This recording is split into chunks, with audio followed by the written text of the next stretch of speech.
This morning we will pick up in Psalm 72 and verse 8 on Breakfast Bible Bites. It sets the boundaries of the millennial kingdom on earth. Verse 8 reads, "May he also rule from sea to sea and from the river to the ends of the earth."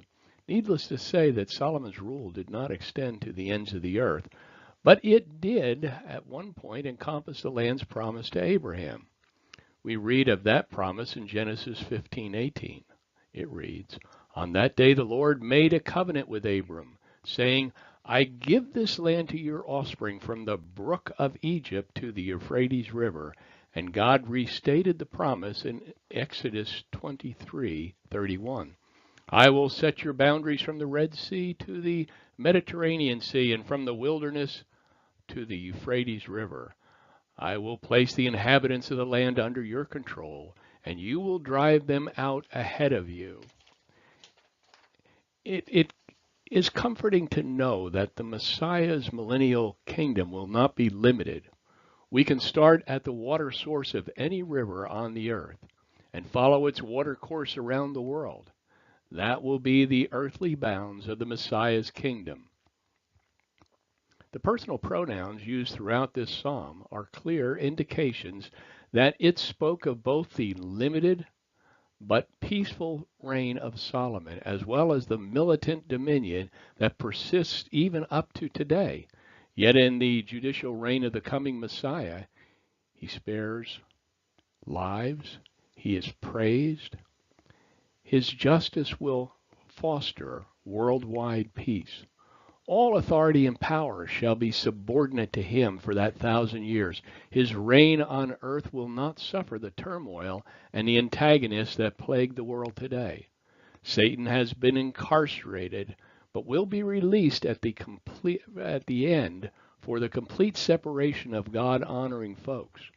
As the unredeemed face the great white throne judgment, God's redeemed will be established in the new heaven and on the new earth. We read about this in Revelation 20, verses 7 through 12, and 21 through 1. When the 1,000 years are complete, Satan will be released from his prison and will go about to deceive the nations at the four corners of the earth, Gog and Magog, to gather them for battle. Their number is like the sand of the sea. They came up over the surface of the earth and surrounded the encampment of the saints, the beloved city. Then fire came down from heaven and consumed them.